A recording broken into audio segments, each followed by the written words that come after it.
যারা মানবাধিকার কথা সবচেয়ে বেশি বলে তারা হলো ইসরায়েলকে উইপেন্স দিচ্ছে, পলিটিক্যাল ক্লাউড দিচ্ছে, রাইট? সো মানবাধিকার কোথায়? মানবাধিকার বেসিক্যালি একটা আদর্শিক হাতিয়ার যেটা ইউজ করে ওয়েস্ট তাদের জিওপলিটিক্যাল ইন্টারেস্ট অ্যাডভান্স করে, তাদের নিজেদের স্বার্থ হাসিল করে।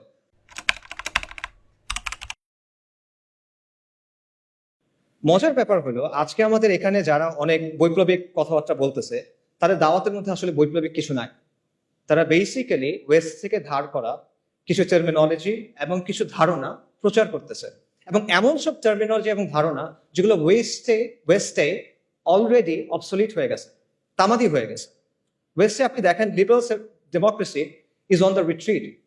পুরা পশ্চিমা বিশ্বে এখন একদিকে ফার রাইট, অন্যদিকে ফার লেফট, অর্থাৎ উগ্র ডানপন্থী এবং উগ্র বামপন্থীদের উত্থান হচ্ছে, এবং এই দুটার মাঝখানে যেটা আছে ভ্যানিলা, সেটা হলো লিবারাল ডেমোক্রেসি। এটার আবেদন হারাচ্ছে। এবং মাল্টিপোলার বিশ্বের কথা আপনারা সবাই শোনেন, মাল্টিপোলার বিশ্বে লিবারাল ডেমোক্রেসির ভাত নাই, এবং এটার যে বয়ানগুলো আছে অলরেডি এগুলো সব ভেঙে যাচ্ছে। লিবারাল ডেমোক্রেসির প্রধান একটা বয়ান হলো মানবাধিকার। গাজা জেনোসাইডে আমরা দেখছি যে মানবাধিকার বলে আসলে কিছু নাই। গাজাতে কি হয়েছে আমরা জানি, এটা আসলে বলতে গেলে ট্রমাটিক একটা এক্সপিরিয়েন্স হয়ে যাবে। মানে বাবা তার বাচ্চার কাছে গেছে, বাচ্চার ডেড বডি নাই, পলিথিনের ভেতরে করে সে ছিন্ন বিচ্ছিন্ন কিছু অংশ নিয়ে আসতেছে। মানবাধিকার কোথায়? যারা মানবাধিকার কথা সবচেয়ে বেশি বলে তারা হলো ইসরায়েলকে উইপেন্স দিচ্ছে, পলিটিক্যাল ক্লাউড দিচ্ছে, রাইট? সো মানবাধিকার কোথায়? মানবাধিকার বেসিক্যালি একটা আদর্শিক হাতিয়ার যেটা ইউজ করে ওয়েস্ট তাদের জিওপলিটিক্যাল ইন্টারেস্ট অ্যাডভান্স করে, তাদের নিজেদের স্বার্থ হাসিল করে। একই কথা আন্তর্জাতিক আইনের ক্ষেত্রে। কই আন্তর্জাতিক আইন কই?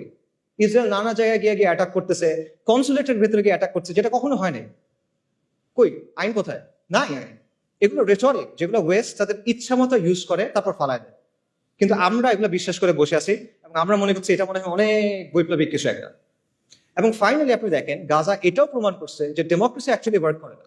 কেন এটা আমি বলতেছি? দেখেন ওয়েস্টে অনেক মানুষ কিন্তু গাজা জেনোসাইডের বিপক্ষে, তারা এটার বিরুদ্ধে রাস্তায় মার্চ করছে, তারা প্রতিবাদ করছে, এটা আপনার স্বীকার করতে হবে, এবং আমরা এটা অ্যাপ্রিসিয়েট করি, আর তারা হেদায়েত করে। কিন্তু তাও তারা এটা বন্ধ করতে পারতেছে না। অনেক মানুষ এটার বিরুদ্ধে, কিন্তু তারা এটা বন্ধ করতে পারতেছে না। এটা কেন? কারণ তারা যাকেই ভোট দিচ্ছে দেখা যাচ্ছে যেই ক্ষমতায় আসতেছে সে জার্নালিস্টদের পকেটে এবং সে গ্লোবাল এলিটদের পকেটে। তার মানে হলো ডেমোক্রেসির মধ্যেও আবারও ডেমোক্রেসির যেটা আতুরঘর, সেই জায়গাতেও এটা আসলে জনগণের আকাঙ্ক্ষার প্রতিফলন করতে পারে না।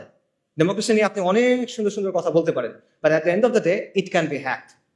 It can be hacked very easily, যেটা আমরা দেখতেছি। কাজেই এত কিছুর পরও যারা ওই মানধাত্তা আমলের লিবারাল ডেমোক্রেসির কথা বলতেছে অনেক বৈপ্লবিক বয়ান হিসেবে, তারা আসলে ওয়ার্ল্ডের ট্রেন্ডটা বুঝতেছে না হয়তো, এবং তারা একটা ডেট এক্সপায়ার্ড মাল বিক্রি করার চেষ্টা করতেছে। তারা বিপ্লবের কথা বলতেছে, বাট তারা পশ্চিমা প্যারাডাইম থেকে বের হইতে পারতেছে না।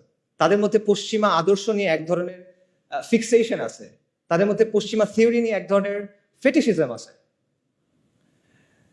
পশ্চিম যেটা বলছে ওটাই সহি, পশ্চিম যেটা বলছে ওটাই সমাধান, অল্প স্বল্প কিছু চেঞ্জ করতে হবে। Liberal democracy with Bangla characteristics, এটা হলে হয়ে যাবে। এই হলো তাদের প্রস্তাবনা। তো এগুলো করে আসলে আলটিমেটলি কোনো সমাধান হবে না। সো আমরা যদি আগের কথায় ফেরত যাই, এটা কি বিজয় ছিল কিনা, এটা মুক্তি ছিল কিনা? না, এটা ছিল না।